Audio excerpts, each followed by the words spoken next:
एक झूठ आपके कानों में सच बनकर उतर जाए और वही झूठ आपके अंदर के इंसानों को खामोशियों से मार दे, तो क्या आप अपने ही रिश्तों के कातिल बन सकते हैं? उस रात पूरा शहर सो रहा था। सड़कें सुनसान थी, लेकिन एक घर के अंदर एक ऐसी आवाज गूंज रही थी जिसे दीवारें भी सुनकर कांप उठ रही थी। एक महिला जो मां बनने वाली थी, जिसके भीतर एक नई जिंदगी पल रही थी। और सामने खड़ा था वही आदमी जिसने कभी उसे दुनिया की हर खुशी देने का वादा किया था। उसकी आंखों में प्यार नहीं था, सिर्फ शक था, सिर्फ गुस्सा था, और उसके प्रति हजारों ऐसे अफवाह जो गुस्से से भरी बातें थी, और इज्जत के नाम पर एक खतरनाक सोच। उसने सच जानने की बिल्कुल भी कोशिश नहीं किया। बस एक ही सवाल उसके दिमाग में घूम रहा था, लोग क्या कहेंगे? और जब लोगों की बातें रिश्तों के ऊपर रखी जाती है तो फिर अपराध का एक बहुत बड़ा अपराध जन्म लेता है।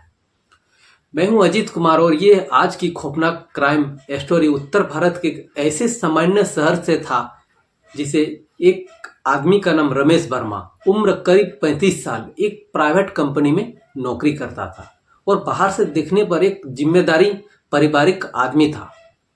रमेश की शादी पूजा से हुई थी। शांत, समझदार और परिवार को जोड़कर रखने वाली महिला पूजा उस वक्त गर्भवती थी। उसकी जिंदगी डॉक्टर के तारीखों, दवाइयों और घर की जिम्मेदारियों से सिमटी हुई थी। लेकिन रमेश का स्वभाव धीरे धीरे बदल रहा था।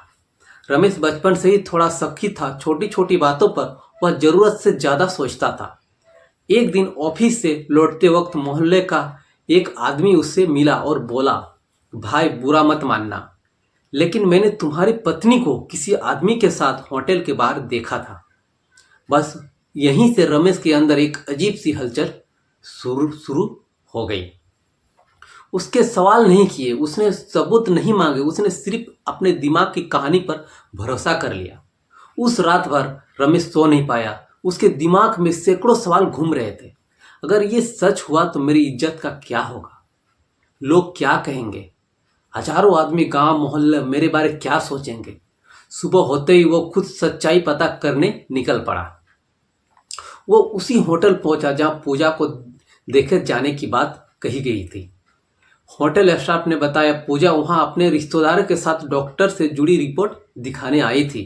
होटल में लगे सीसीटीवी कैमरे भी वही कहानी बता रहे थे। सब कुछ साफ नजर आ रहा था, लेकिन रमेश पहले ही फैसला कर चुका था जब शक दिमाग में कब्जा कर लिया था। तो सच सच भी झूठ लगने लगा। रमेश घर पर लौटा। उसने उसके चेहरे पर शांत नहीं थी। उसने पूजा से बात करने के बजाय सीधे आरोप लगाना शुरू कर दिया।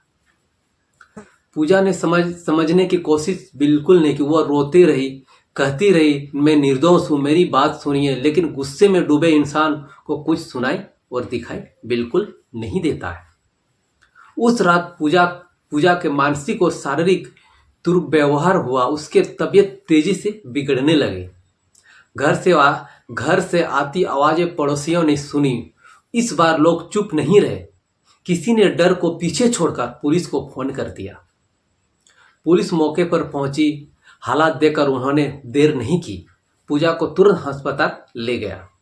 रमेश को वहीं से रोक लगा दिया गया। डॉक्टरों ने पूरी जांच के बाद कहा, अगर थोड़ी देर और होती तो हालात बहुत गंभीर हो जाती। पूजा ने कांपती आवाज में पुलिस को पूरी कहानी बताई। पुलिस ने मामले की गंभीर जांच करना शुरू कर दिया। होटल के सीसीटीवी फुटेज, मेडिकल रिपोर्ट और रिश्तेदार के बयान, पड़ोसियों की गवाही, हर सबूत एक ही बात कह रहा था, पूजा निर्दोष है। अपराध किया था उसने पति ने।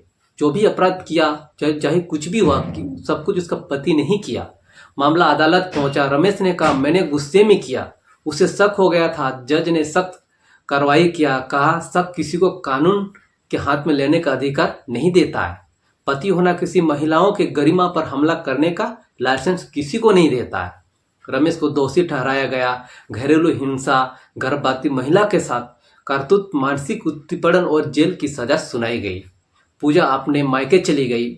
उसने फैसला किया अब वो डर में नहीं जिएगी। समाज ने कुछ सवाल किए, कुछ ने चुप्पी साध ली, लेकिन कानून ने उसका साथ दिया और रमेश जेल की सलाखों के पीछे हर रात एक ही बार एक ही बात सोचता रहा, काश मैंने सच जानने का कोशिश करता।